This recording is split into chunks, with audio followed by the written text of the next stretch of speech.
사막의 아침, 끝없는 모래 위로 태양이 떠오릅니다. 모래는 눈부시게 빛나지만 그 한가운데 서 있는 거대한 삼각형 속에는 단 한 줄기의 빛도 닿지 않습니다. 이곳이 바로 피라미드에 빛나지 않는 방입니다. 수천 년이 흘러도 꺼지지 않는 어둠, 빛을 삼키는 공간, 어떤 불빛도 그림자조차 남기지 않는 곳이죠. 손전등을 켜도 금세 검은 벽이 삼켜버립니다. 천장엔 그을음이 없고 바닥엔 불의 흔적이 전혀 없습니다. 분명 고대인들은 어둠 속에서 이 방을 완성했을 텐데 도대체 어떻게 가능했을까요? 일부 학자들은 말합니다. 이곳은 단순한 방이 아니라 빛을 거부한 건축물이라고요. 피라미드 내부는 빛을 반사하지 않는 석회암으로 이루어져 있습니다. 통로는 미세한 각도로 꺾여 있고 그 기울기는 태양의 궤도와 절묘하게 어긋나 있습니다. 그 결과 외부의 빛은 단 한 줄기도 안쪽으로 들어올 수 없습니다. 이건 단순한 실수일까요? 아니면 의도적인 설계였을까요? 어떤 연구자들은 고대 이집트인들이 청동 거울과 구리판을 이용해 빛을 내부로 반사시켰다고 주장합니다. 하지만 문제는 거리입니다. 빛은 반사될 때마다 약해지고 열로 변해버립니다. 그렇다면 어떻게 이 깊은 내부까지 작업을 이어갔을까요? 여기서 등장하는 또 다른 가설, 바로 데데라 전등 이론입니다. 이집트 곳곳에서 발견된 부조에는 커다란 전구 같은 물체를 들고 있는 사람들이 그려져 있습니다. 일부 과학자들은 그것이 전류를 이용한 고대 조명 장치라고 주장합니다. 금속선, 유리관, 절연체, 형태는 현대 전구와 놀라울 만큼 닮아있죠.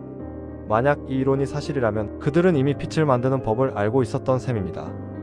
하지만 아이러니하게도 빛나지 않는 방에는 그 전기의 흔적조차 없습니다. 그렇다면 이곳은 빛을 끄기 위해 존재한 공간이었을까요? 피라미드의 중심부는 특정 진동수에서 이상한 공명을 일으킵니다. 손뼉을 치면 소리가 길게 울리고 목소리를 내면 벽이 떨립니다. 이 방은 마치 음의 돔처럼 작동하죠. 학자들은 말합니다. 이곳은 제사의 방이 아니라 에너지의 공진실이었다. 공명은 전자기장을 증폭시키고 그 에너지는 구조 전체를 안정시킵니다. 빛이 아니라 진동으로 유지되는 공간, 그래서 그들은 불을 켜지 않아도 세밀한 작업을 이어갈 수 있었던 것일지도 모릅니다. 그런데 이 방의 위치를 수학적으로 분석해보면 놀라운 사실이 하나 더 나옵니다. 빛나지 않는 방은 피라미드의 정확한 중심, 즉 무게의 균형이 완벽히 맞춰지는 지점에 자리하고 있습니다. 아무리 거대한 구조라도 중심을 잘못 잡으면 압력이 한쪽으로 쏠려 금이 가죠. 하지만 이 방만은 예외입니다. 모든 힘이 이곳으로 모이고 동시에 서로를 상쇄하며 완벽한 정적을 만들어냅니다. 학자들은 이를 에너지의 0점이라 부릅니다. 모든 움직임이 사라지는 순간 오직 존재만 남는 상태. 고대의 설계자들은 이 물리적 균형이 곧 정신적 균형이라는 사실을 이미 알고 있었던 건 아닐까요? 그리고 또 한 가지, 이 방의 벽은 단순한 돌이 아닙니다. 현대 기술로 분석해보면 석회암 사이에 미세한 온모 입자가 섞여 있습니다. 이 광물은 전자파를 반사하는 성질을 가집니다. 즉, 이 방은 빛뿐 아니라 소리와 파동까지 차단하는 구조였던 겁니다. 빛이 들어오지 않고 소리가 퍼지지 않으며 시간마저 느리게 흐르는 공간. 이건 단순한 무덤이 아니라 감각의 모든 경계를 끊는 장치였던 셈이죠. 한 고고학자는 말했습니다. 그들은 왕의 육신을 보존하려 한 게 아니라 의식을 봉인하려 한 것이다.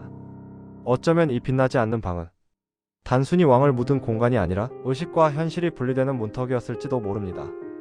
빛이 사라진 자리에서 인간은 외부 세계와의 연결을 끊고 자신의 내면 속으로 내려갑니다. 그곳에서 시간은 의미를 잃고 공간은 방향을 잃습니다. 남는 건 오직 나라는 인식뿐. 우리는 종종 말하죠. 피라미드는 무덤이다. 하지만 이 방을 보고 있으면 그건 단순한 무덤이 아니라 하나의 거대한 철학적 장치처럼 느껴집니다. 빛을 잃음으로써 스스로를 깨닫는 공간. 이집트인들은 어쩌면 인간이 신에게 닿는 방법을 돌로 새겨 남긴 건 아닐까요? 빛은 사라져도 길은 남습니다. 그리고 어둠은 우리에게 그 길을 가르쳐 줍니다. 저는 타임슬립 벽이었습니다. 구독과 좋아요, 알림 설정은 다음 미스터리를 준비하는 데 큰 힘이 됩니다.